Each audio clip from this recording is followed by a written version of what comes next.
한 주 잘 보내셨습니까? 한 주 한 주가 얼마나 빨리 가는지 벌써 이제 8월도 끝자락이 보이는 것 같아요. 8월이 끝자락 왔다는 게 뭡니까? 여름이 이제 가고 가을이 오고 있다라는 그런 것이죠.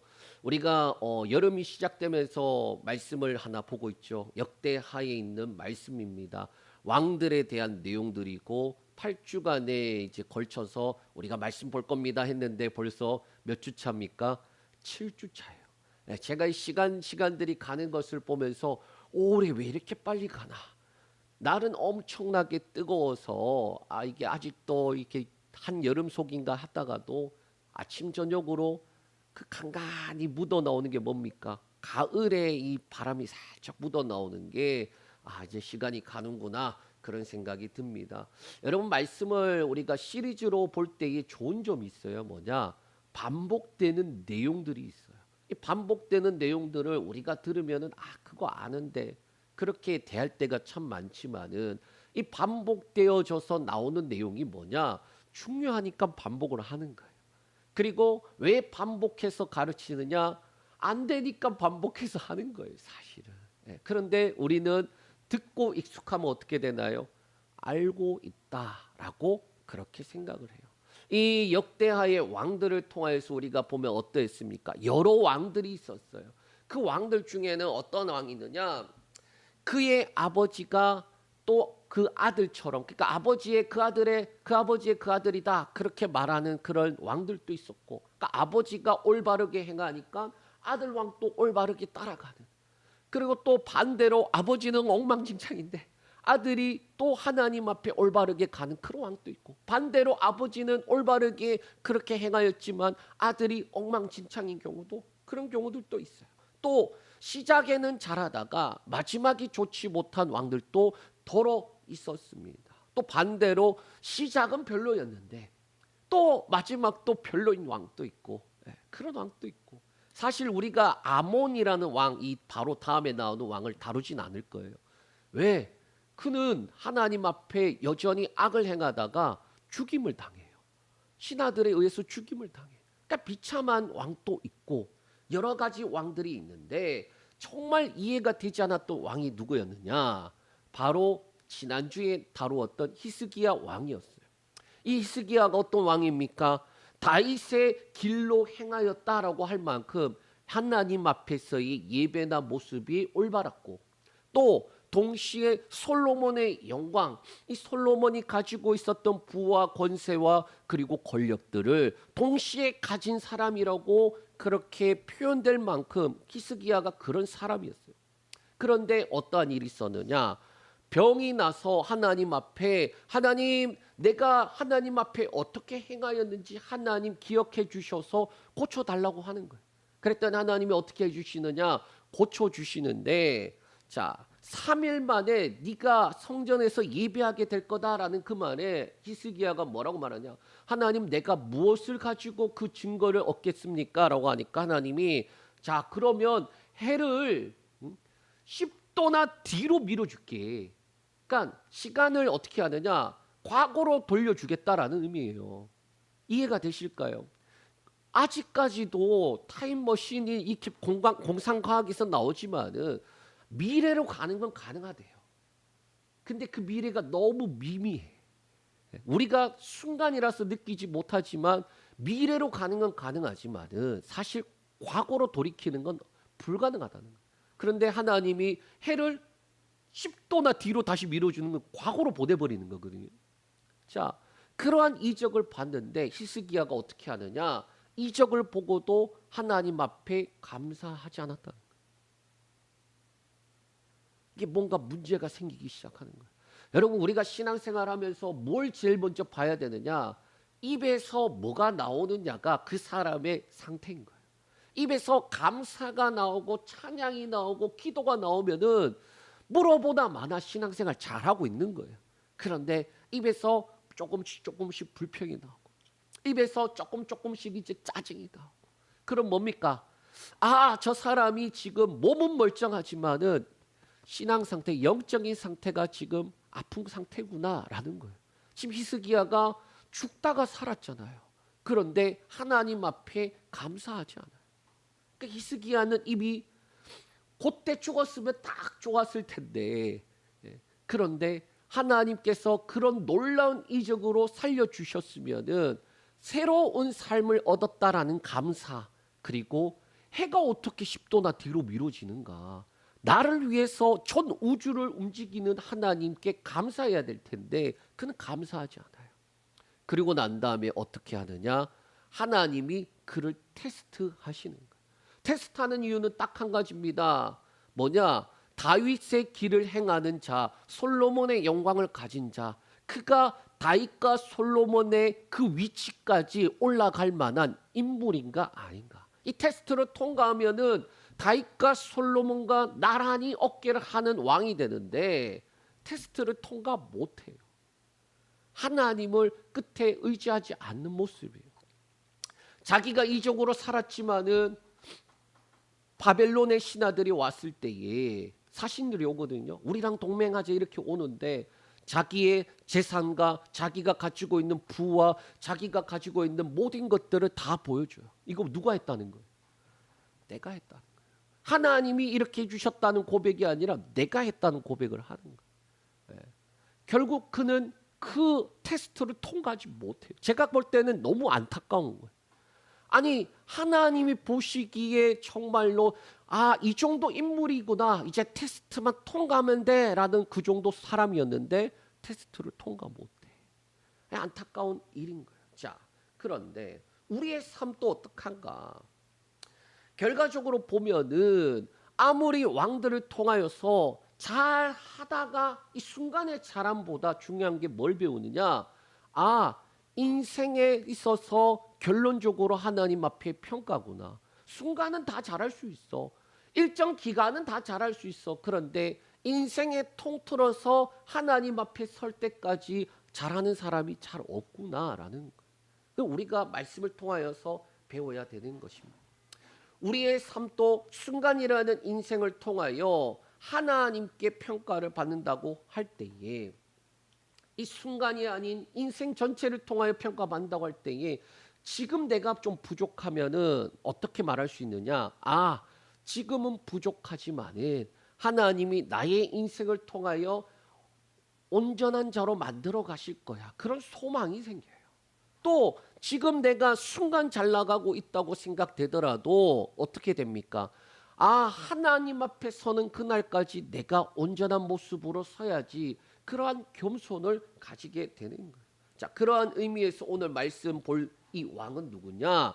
므낫세라는 왕이에요. 히스기야의 아들입니다. 그런데 이 왕은 다른 왕들에 비해서 하나님께로부터 많은 기회를 받은 사람이에요. 어떠한 기회냐? 그가 12살의 왕이 되어서 55년간 왕 위에 있었어요.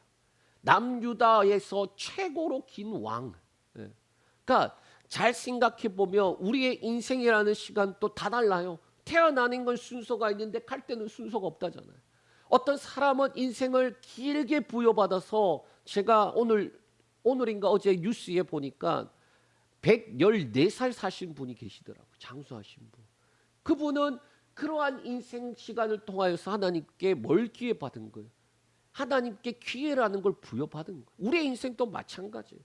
그러면 하나님이 이 므낫세에게 왕으로 55년이라는 시간을 줬다, 뭡니까? 바꿔 말하면 기회를 주신 것이다 라는 거예요. 자, 그런데 그럼에도 불구하고 이 므낫세 왕은 뭐냐? 남유다에서 악한 왕으로 치면은 1등이 바로 므낫세다. 그 정도로 악한 왕이었다라는 거예요.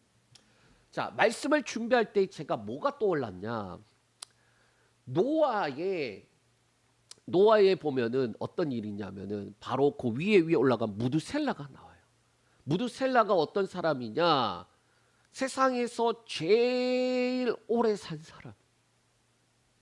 무드셀라가 죽을 때에 동일하게 물심판이 주어지는 거예요, 사실은. 그러니까 왜 저 사람에게 무드셀라라는 이름을 주시고 그의 생명을 길게 연장을 시켜 주셨을까? 심판을 원하시는 게 아닌 거예요, 하나님. 기회를 주시는 거예요. 그런데 그 말씀을 보면 이렇게 되면 죄악이 가득 찼다는 거예요. 그런데 노아만 의인이었다라는 거예요.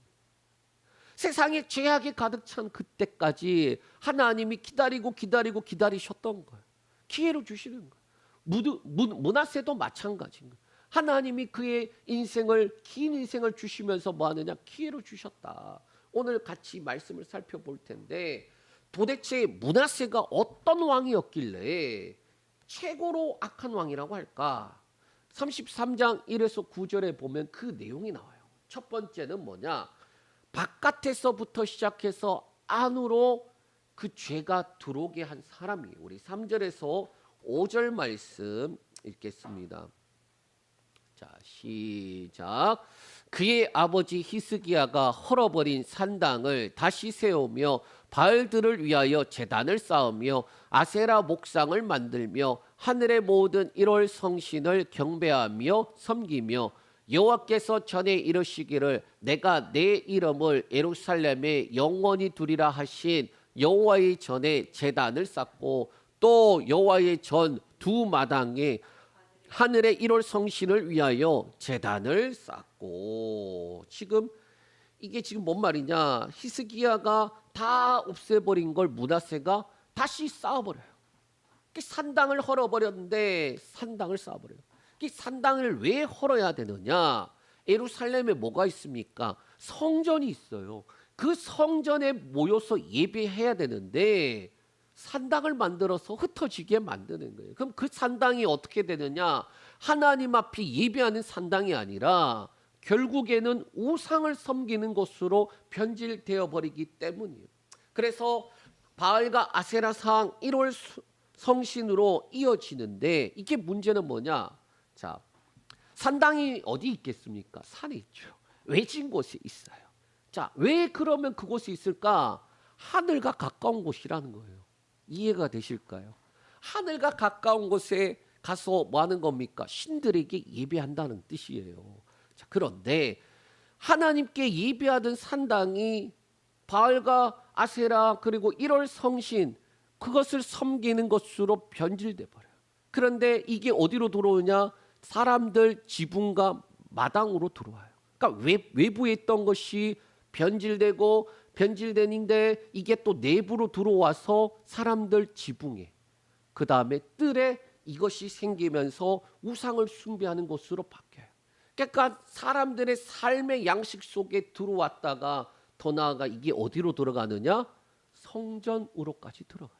그러니까 죄의 흐름을 보면은 멀리 있는 듯해요.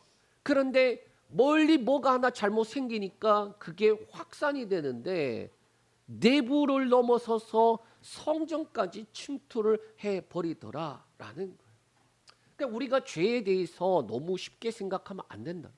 나랑 멀리 있다라고 생각하고 그래서 그거를 내버려 두면 어떻게 되느냐?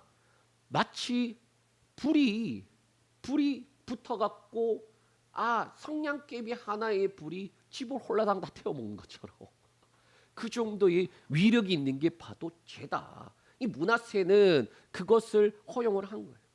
둘째로 죄의 종류인데 우리 6절에서 7절 말씀 읽겠습니다. 자, 시작. 또 흰놈의 아들 골짜기에서 그의 아들들을 불 가운데로 지나가게 하며 또 점치며 사술과 요술을 행하며 신접한 자와 박수를 선임하여 여호와 보시기에 악을 많이 행하여 여호와를 진노하게 하였으며 또 자기가 만든 아로 새긴 목상을 하나님의 전에 세웠더라. 옛적에 하나님이 이 성전에 대하여 다윗과 그의 아들 솔로몬에게 이르시기를 내가 이스라엘 모든 지파 중에서 택한 이 성전과 예루살렘에 내 이름을 영원히 둘지라. 아멘. 자, 여기 보면은 흰놈의 골짜기 이 나오죠. 흰놈의 골짜기.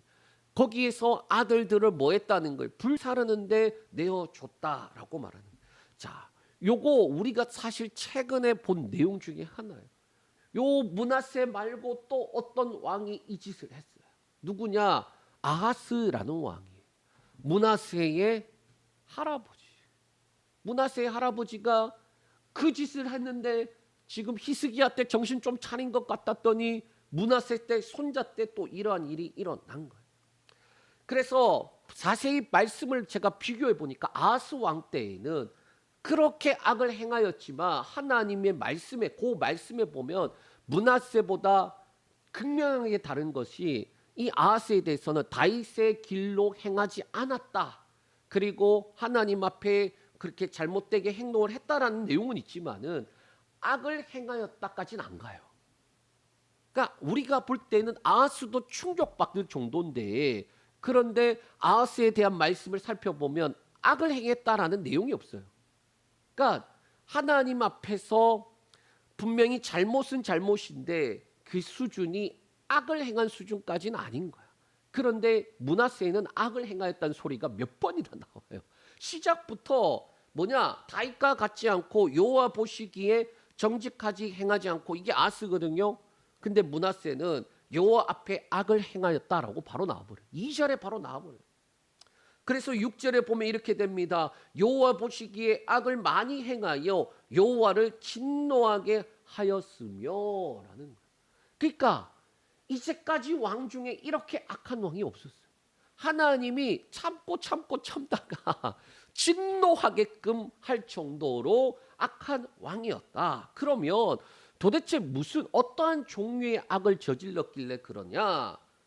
흰놈의 골짜기 아들들 불태워버리고, 또 점치고 사술과 요술을 행하고 신접한 자와 박수를 신임하였다라는 거예요. 그러니까 하나님이 싫어하시는 것만 골라서 한 거예요. 자, 여기에 내용들 보면은 점치고, 그 다음에 사술 요술 있고, 그 다음에 신접한 자 박수, 이거 다 뭐 하면 어떻게 되는? 다 돌로 쳐 죽여야 될 죄들이에요. 그런데 그게 버젓이 있을 뿐만 아니라 왕이 그들을 신임하고 있다라는 거예요. 그런데 더 심각한 것이 뭐라고 하느냐? 아로새긴 목상을 하나님의 전에 둔 거예요. 제가 바깥에서부터 안으로 들어오고 죄의 종류들을 보면은 우리가 하나 공통점이 있어요. 하나님을 대놓고 무시하는 죄들이. 하나님을 대놓고 무시하는 거예요. 성전에다가 아로 새긴 이 목상, 아세라 목상을 갖다 놨다는 것 자체는 하나님을 두려워하지 않을 뿐만 아니라 하나님을 인정하지 않는 것이고 하나님 자체를 부정하는 거예요. 여러분, 이보다 더 큰 죄가 있을까요? 자, 이게 뭐가 문제가 되냐? 또 므낫세가 왕이잖아요. 왕이 지금 개인의 잘못이라고 볼 수가 없는 게 왕의 결정과 판단은 어디에까지 미치나요? 국가 전체에까지 미쳐요. 지금 왕이 자신의 개인의 불경건이 아니라 자신의 개인의 불경건이 어디까지 미치게 됐냐? 백성에게까지 미치게 되는 그러한 일들을 행했기 때문에 하나님 보시기에 악을 행하는 자고 하나님이 이 악을 통하여서 진노하셨다라고 말씀하고 있어요. 자, 그런데 7절에서 이 성전이 가지고 있는 의미를 한 번 더 말씀해요. 옛적에 하나님이 이 성전에 대하여 다윗과 그의 아들 솔로몬에게 이르시기를, 내가 이스라엘 모든 지파 중에서 택한 이 성전과 예루살렘에 내 이름을 영원히 둘지니라. 아멘. 자, 이 성전이 그냥 건물이 아니라는 거예요.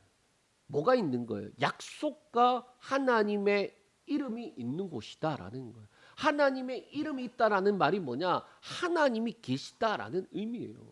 여러분, 우리가 그렇잖아요. 사람을 대표적으로 표현해 주는 게 이름이에요. 그런데 그 사람의 이름을 모욕하는 것은 이름을 모욕하는 게 아니라 그 사람을 모욕하는 거잖아요. 지금 하나님의 이름이 있는, 하나님의 이름이 영원히 거하는 그 성전에 지금 우상을 갖다 놨다. 10계명에서 1, 2, 3계명 다 어긴 거예요. 사실은 하나님의 이름을 망령되이 일컫는 우상, 그 다음에 1계명이 뭔가? 하나님 외에 다른 신을 섬기지 마라. 이거 다 어기게 되는 것이다. 그러니까 하나님은 변함없으신데 약속을 나오잖아요. 7절에 이거 하나님 해주셨는데 그 앞에 므낫세는 죄악을 행해요. 하나님께서는 변함없는 약속으로 그렇게 행하시는데 지금 뭐합니까? 왕들은 왔다리 갔다리 왔다리 갔다리 하는 거예요. 저와 여러분들도 한번 생각해 보십시오. 하나님이 편함이 없으세요. 그런데 우리가 보면은 좋을 때 하나님 앞에 잘하는 것처럼 하다가 지 기분 나쁘면은 또 하나님 앞에 또 우리가 신앙생활을 보면은 좋았다 나빴다 좋았다 나빴다 좋았다 나빴다 얼마나 변덕이 심한가요. 그런데 하나님은 어떠하시다? 편함이 없으시다. 찬양 중에 주는 그 자리에 계시더라라는 찬양이 가사가 그런 내용. 주님은 그 자리에 계신데 내가 왔다리 갔다리 한다.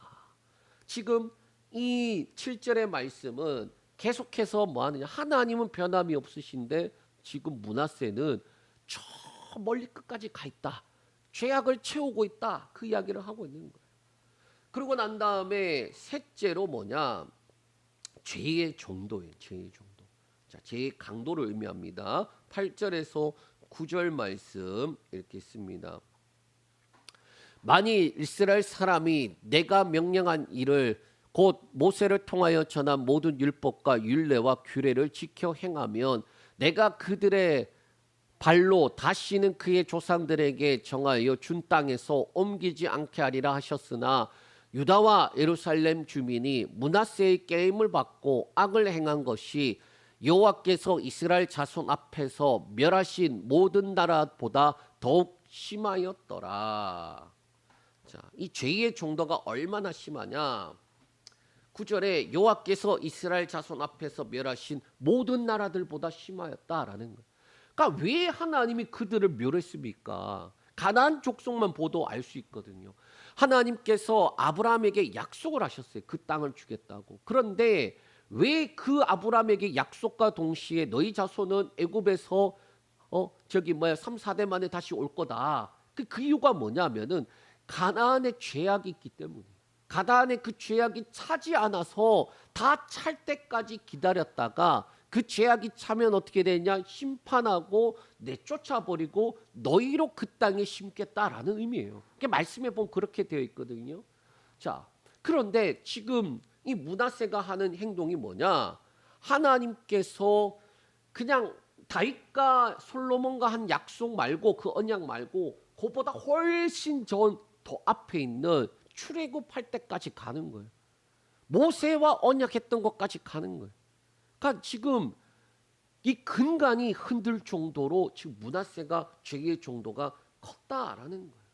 모세를 통하여 언약을 한 것까지 흔들 정도로 그의 죄악이 컸고 그 언약의 내용을 보면 모든 율법과 율례와 규례를 지켜 행하면 하나님께서 어떻게 하느냐?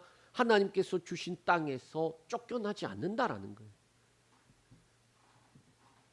쉽게 말하면 하나님께서 말씀하신 것들을 지켜 행하면 복을 받는데 우리가 더 쉽게 알 수 있는 신명기 28장에 보면 앞부분 한 1절에서 14절까지는 복이에요.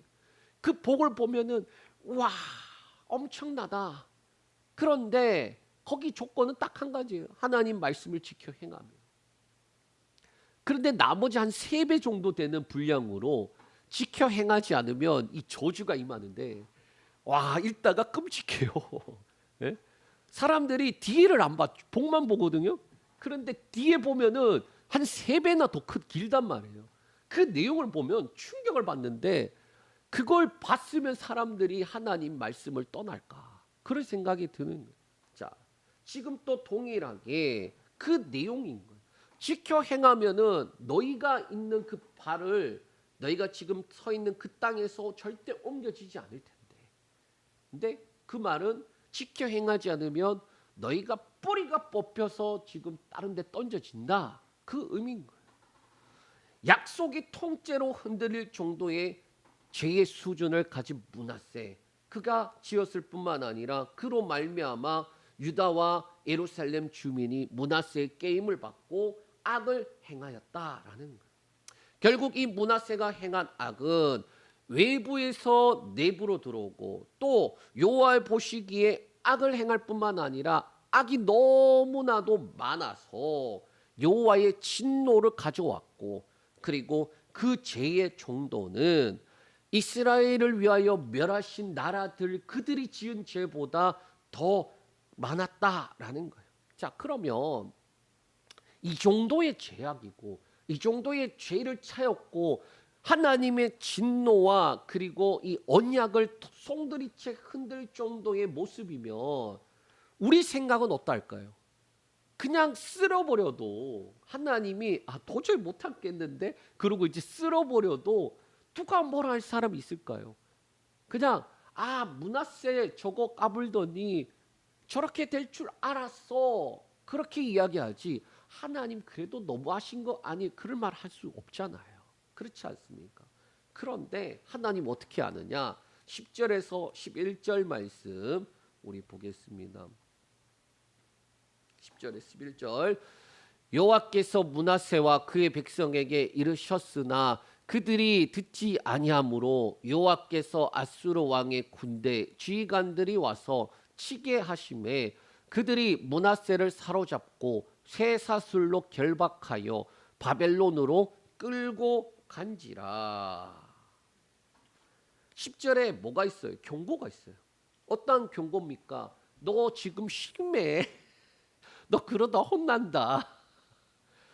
돌아오라라는 경고를 해요. 그런데 므낫세도 안 듣고 백성들도 안 들었다라는 거예요. 그럼 그 결과가 어떻게 됩니까? 므낫세가 정말 개처럼 끌려가요. 자, 이 말씀을 보면은 우리가 하나님을 이해할 수 있어야 돼요. 하나님이 이런 분이구나라는 걸 이해할 수 있어야 돼요. 하나님이 어떠하시느냐? 하나님의 목적은 심판이 아니라는 거예요. 만약에 하나님의 목적이 심판이었으면 어떻게 됩니까? 저거 죄 짓기만 해봐라. 죄 짓기만 해봐라. 죄 지었네? 바로 심판해버려야지.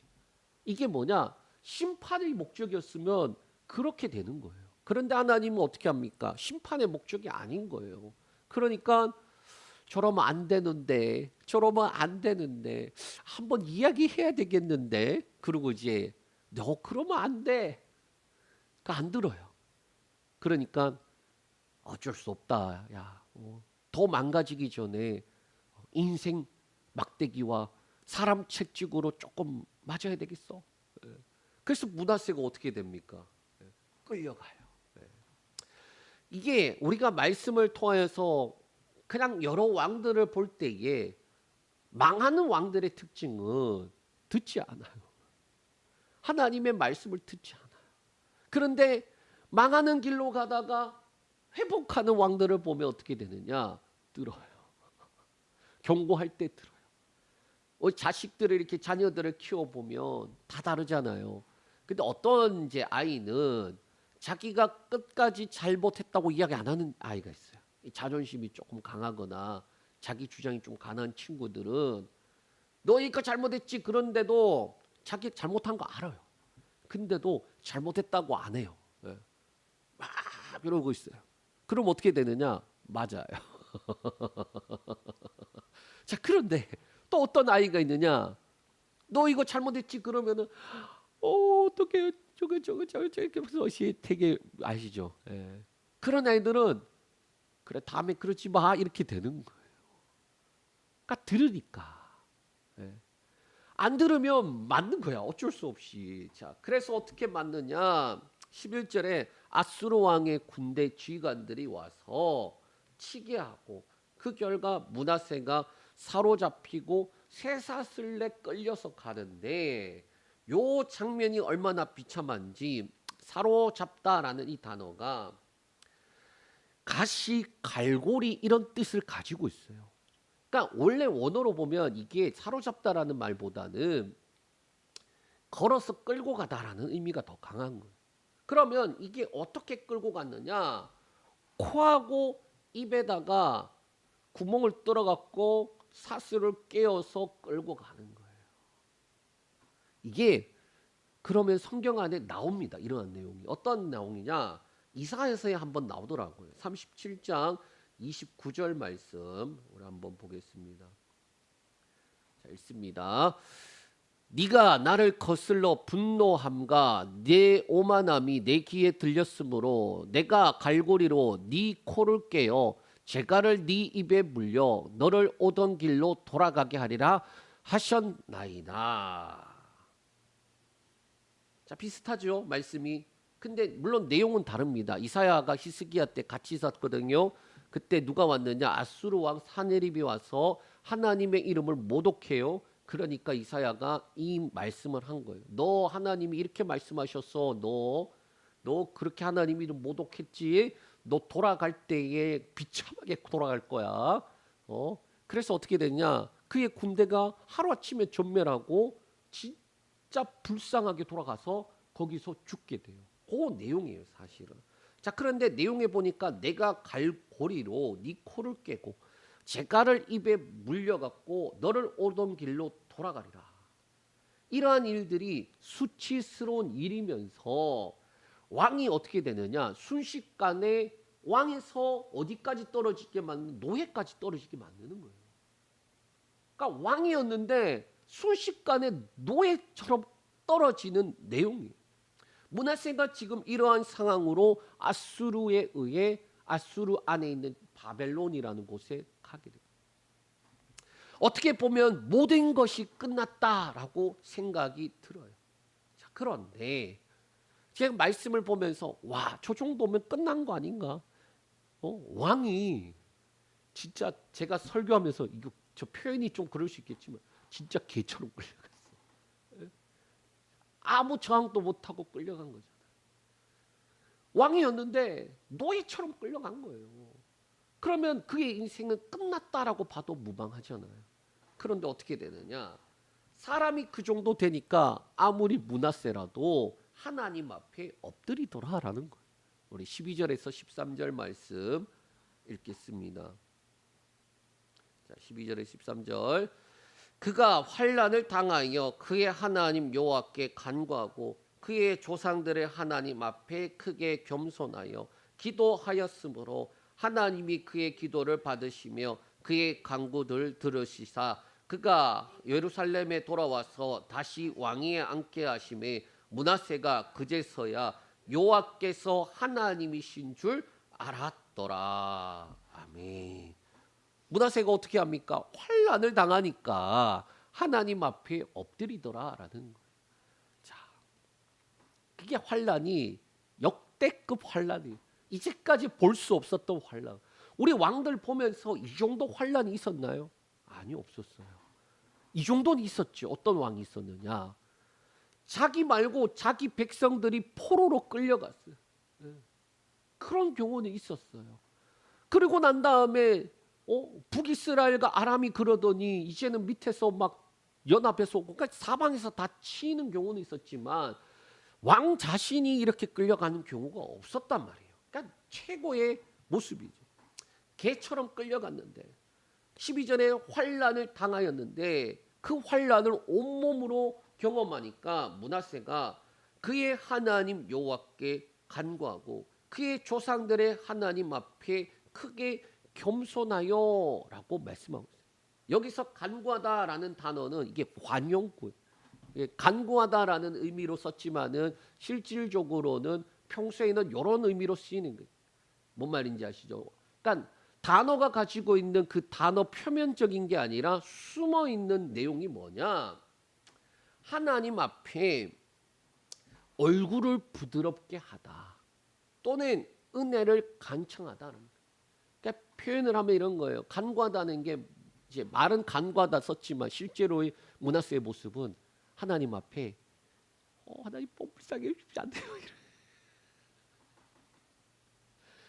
은혜를 구하는데 진짜 그지가, 좀 표현이 죄송합니다. 그지가 진짜 살기 위해서 뭐라도 달라고 예언하는 것처럼 하나님 앞에 그렇게 간구했다라는 거예요. 또 기도했다라는 것이 단순히 기도했다라는 게 아니라 바짝 엎드려서 하나님 앞에 빌었다라는 거예요.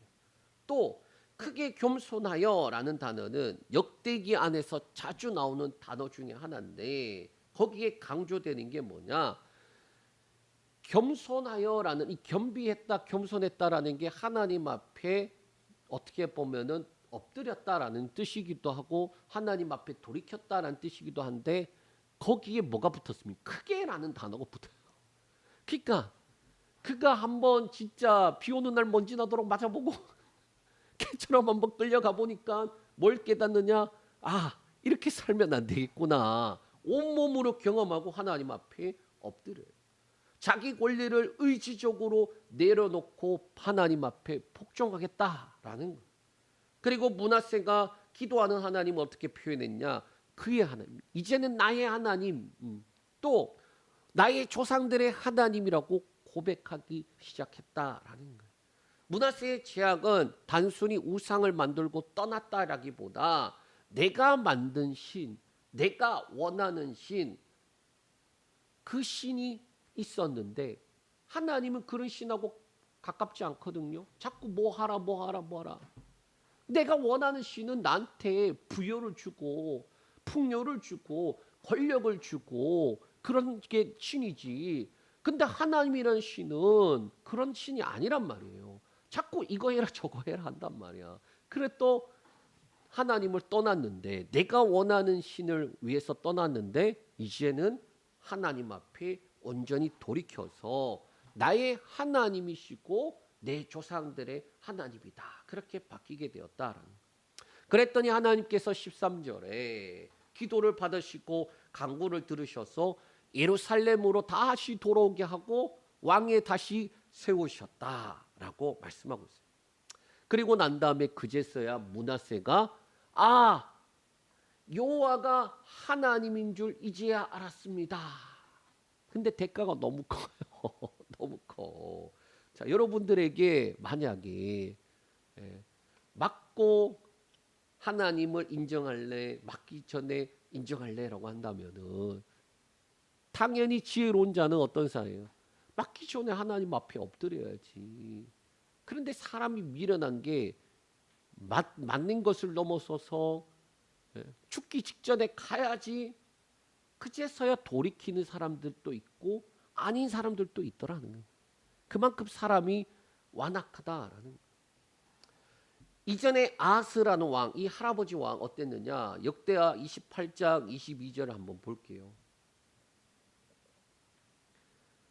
이 아하스 왕이 곤고할 때에 독 여호와께 범죄하여. 할아버지는 곤고한 날이 이르렀는데 하나님 앞에 독 범죄했대요. 그러니까 제가 보니까 이 하나님께서 이 아하스에게 므낫세처럼 했었으면은 제가 볼 땐 아하스도 돌이켰을 것 같은 거예요.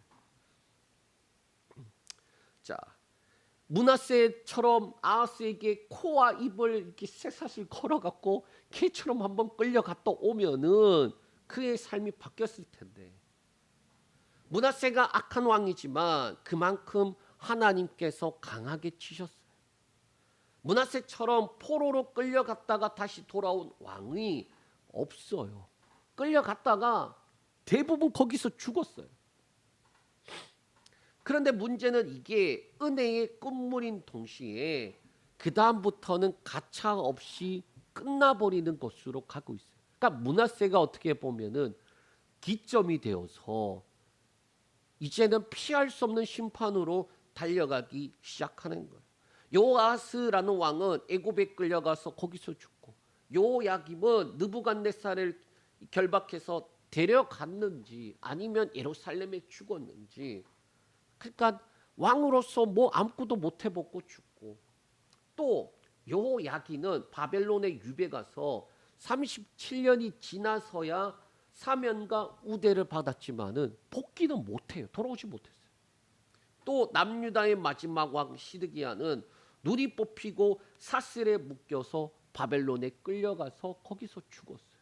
눈 뽑히기 전에 자기 아들들이 다 죽는 거 보고 그 다음 뽑혀갖고 묶여서 간 거예요. 어떻게 보면 예외적으로 사로잡혔다가 겸비하여 줘서 하나님께 간구하여 복귀한 경우에 이렇게 죽다가 살게 되었고 돌아온 므낫세 어떻게 합니까? 14절에서 17절 말씀 한번 보겠습니다. 정신을 차렸나 어떻게 됐나 한번 볼게요. 자, 읽습니다. 그 후에 다윗성 밖 기온 서쪽 골짜기 안에 외성을 쌌대. 어문 어기까지 이르러 오벨을 둘러 매우 높이 쌓고 또 유다 모든 견고한 성읍에 군대 지휘관을 두며 이방 신들과 여호와의 전의 우상을 제거하며 여호와의 전을 건축한 사내와 예루살렘에 쌓은 모든 제단들을 다 성 밖에 던지고 여호와의 제단을 보수하고 화목제와 감사제를 그 제단 위에 드리고 유다를 명령하여 이스라엘 하나님 여호와를 섬기라 하며 백성이 그의 하나님 여호와께만 제사를 드렸으나 아직도 산당에서 제사를 드렸더라. 므낫세가 돌아와서 정신을 차렸죠. 그런데 잘 생각해 보면 돌아왔는데 돌아온 게 맞는가 싶은 거예요. 한편으로. 왜? 백성들이 다 봤잖아요. 왕이 어떻게 끌려갔다고요? 개처럼 끌려갔어요. 백성들 다 봤잖아요.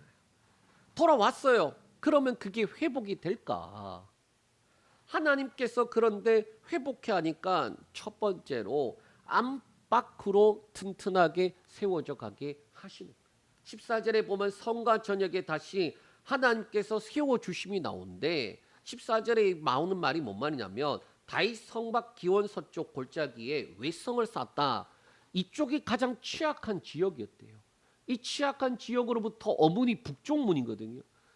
밑에서부터 위로 외성을 쌓으면서 취약한 부분들을 지금 방비하고 있고 또 유다와 모든 지역에 견고한 성읍을 쌓을 뿐만 아니라 군대 지휘관을 둬서 지금 안팎으로 튼튼하게 만들어져 가고 있더라라는 거예요. 또 이 므낫세가 회개하고 돌이키니까 취약한 것이 튼튼하고 군대 이 지휘관들이 되면서 뭐냐면은 하나하나 하나님께서 회복해 하심이 나타나는 거예요. 아까 그랬잖아요. 왕이 그렇게 끌려갔다 돌아오면은 왕으로서의 권위가 얼마나 추락하겠어요. 그런데 하나님이 세워주니까 어떻게 되느냐? 다시 하나하나 세워져 갈 수 있는 은혜가 그들에게 임하고 또 군대 지휘관들을 이렇게 성읍에 보내었다라는 말은 뭐냐? 그만큼 중앙 권력이 강하지 않으면 보낼 수가 없어요. 반란 일으키는데 그렇게 하나님께서 하셨다라는 거예요. 또 므낫세가 어떻게 하느냐? 둘째로 우상 제거와 성전 안의 우상들을 제거하는데 15절에 이방 신들 여호와의 전의 우상, 여호와의 전을 건축한 산, 예루살렘 거기에 쌓은 모든 제단들을 다 우상들을 다 갖다가 내다 버려버려. 이게 뭐냐? 자신들이 잘못한 모든 것들을 철저하게 파괴하고 온전한 상태로 지금 복구하는 거예요. 그러니까 잘못된 것들을 파괴하고 지금 복구하는 과정들. 셋째로 제단을 정비하고 화목제와 감사제를 드려 여호와를 섬기라 그렇게 명령합니다. 그러니까 예배 회복을 하는 거예요. 무너진 것들이 쌓아가고 그 다음에 우상을 제거하고 그 다음에 예배를 지금 정비하는 모습이에요. 그리고 그 정비된 제단에 화목제와 감사제를 드려 하나님과 관계가 회복되었음을 공식적으로 나타내는 거예요. 그러면서 백성들에게 뭐라고 말합니까? 야, 이제부터는 하나님만 섬겨라. 공식적으로 이야기를 하는 거예요. 자, 그런데 17절에 개혁은 있었지만 그러나 라고 시작을 해요. 그러나 개혁은 했어. 그런데 그 개혁이 이전에 무너뜨린 것이 워낙 심해서 완벽하게 회복되었다라는 뜻이 아니라는 거예요. 그러나라고 붙는 것은 백성이 여호와께만 제사를 드렸지만 산당에서 여전히 제사를 드리는 거예요. 그러니까 왕은 분명히 돌아왔는데 그런데 백성들은 지금 돌아오지 못하고 있는 모습이에요. 왜 그러한 결과가 일어났느냐? 왕이 무너뜨린 것이 심하였고 그 심한 것에 용서는 순간적으로 받지만은 회복은 뭐냐? 점진적이다라는 거예요. 우리도 하나 착각하면 안 되는 게 우리의 죄와 모든 허물들을 예수 그리스도 안에서 용서하세요. 그런데 용서는 하나님과 관계성이고 회복은 또 다른 문제인 거예요. 그러니까 용서받기 이전으로 돌아가는, 그러니까 죄를 짓기 전으로 돌아가는 게 시간이 배나 걸릴 수도 있는 거예요. 예를 하나 한번 들어볼게요. 제가 이 부분을 어떻게 설명을 할까 하다가 어떤 사람이 잘못을 저질렀어요. 그래서 법정에 섰습니다. 이 법정에 서기 전에 자신이 큰 죄를 졌구나라고 깨닫고 잘못을 한 사람한테 가서 내가 당신한테 정말 잘못을 했습니다. 용서해 주세요라고 합의를 봤어요. 보상도 해줄 뿐만 아니라 그냥 무릎 꿇고 잘못했다고 빌었어요. 그랬더니 그 사람이 그래요, 용서해 줄게요 했지만은 재판은 받아야 돼요.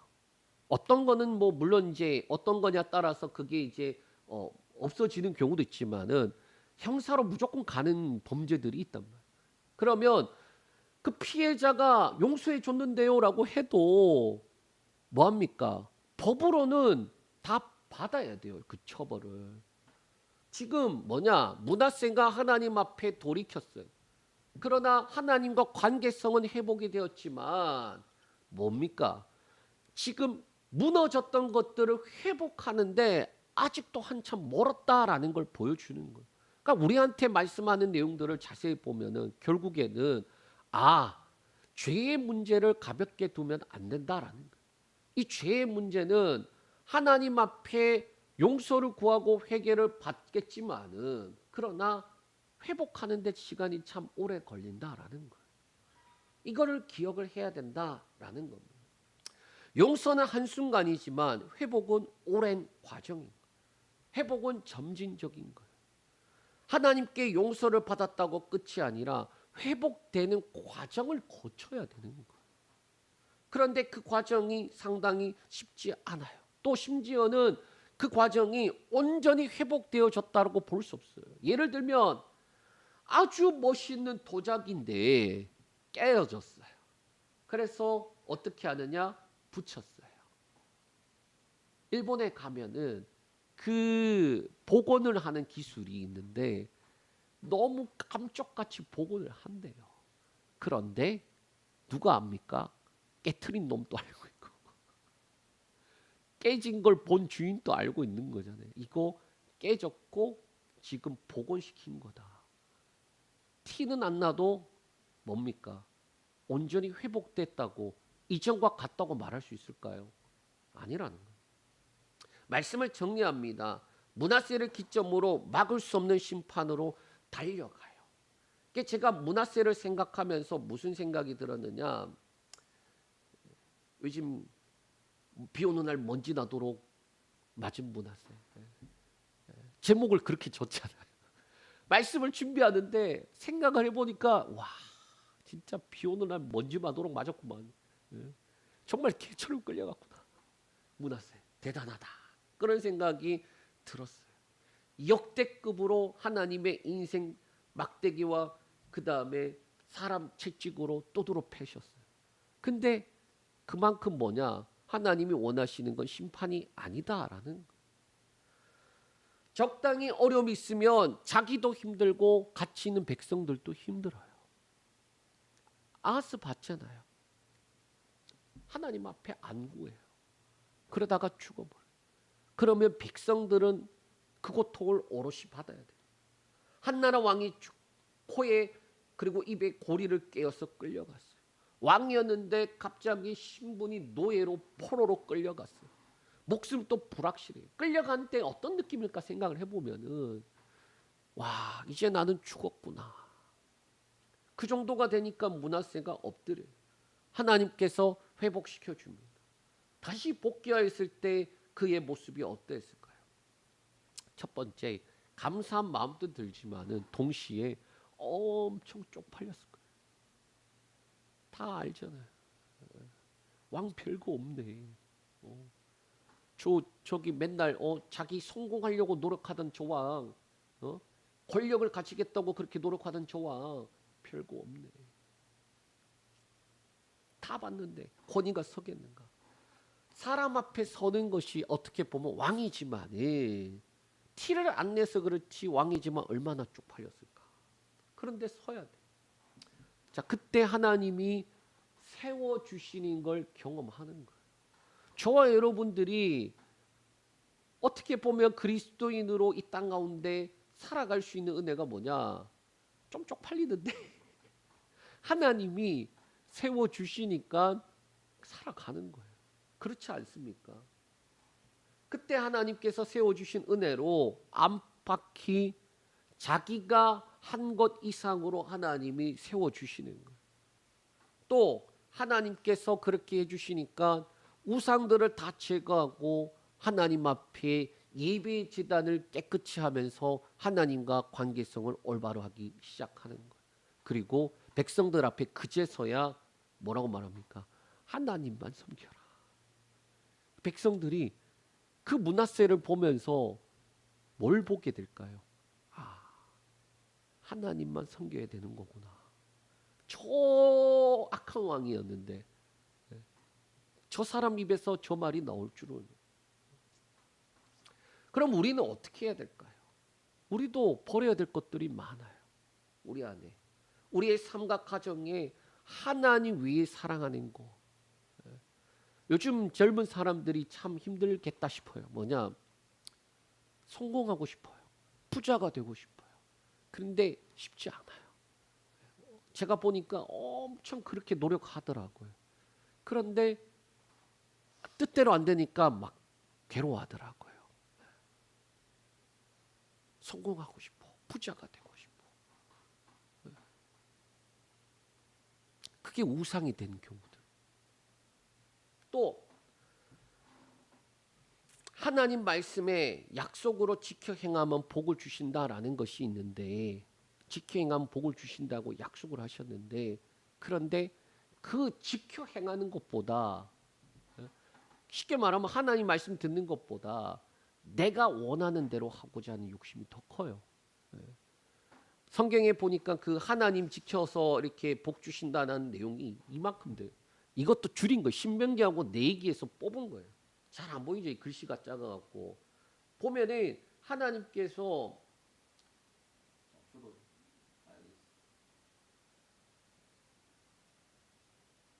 말씀과 규례와 명령을 지켜 행하면 너희의 자손이 복을 받고 땅에서 오래 거한다. 중간에 보면 그런 내용이 있거든요.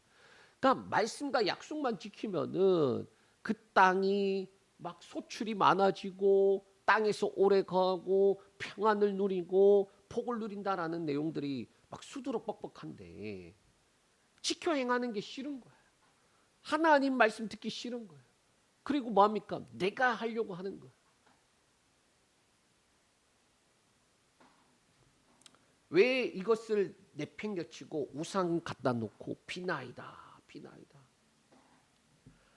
하나님과 건강한 관계성이 아닌 수단으로서 채워주기만 하면 되니까요. 그러니까 하나님과 관계가 뭐냐? 뒤에 커피 자판기 있죠. 누르면은 뭐가 나오면 내가 원하는 거 나온단 말이에요. 쟤는 누르면 나와요. 하나님 또 똑같이 생각하는 거예요. 내가 원하는 거 주기만 하면 되는 거예요. 그러면 하나님인 거예요. 내가 원하는 거 안 주면은 하나님이 아닌 거예요. 하나님과 관계가 어떤 관계다? 하나님을 목적이 아닌 수단으로 보는 거예요. 도구로 보는 거예요. 그게 우상이다라고 말씀하고 있다라는 거예요. 우리의 기도가 이러한 수준이면 우상과 다를 바 없어요. 므낫세의 죄악의 시작이 바로 하나님을 목적이 아닌 수단으로 봤기 때문에, 수단으로 보니 다른 대체자가 더 크게 보이고 좋아 보이는 거예요. 그러니까 우상 갖다 놓는 거예요. 어차피 하나님 나한테 뭐 저기 안 주면은 그냥 우상 더 들어줄 것 같이 생긴 애들 더 갖다 놓는 거예요. 그런데 모든 것을 읽고 보니 무엇을 깨닫습니까? 다 헛된 거고 헛되지 않는 분이 있는데 하나님이다. 그걸 깨닫는 거예요. 저와 여러분의 삶 가운데 우리는 맡기셔야 돼. 말씀 듣고. 또 우리는 하나님을 올바른 관계 속에서 하나님 말씀 가운데 거하기만 했더니 저절로 우리 삶 가운데 결과로 따라오는 풍성함을 누리면서 살아가는 저와 여러분들 되시길 축복합니다.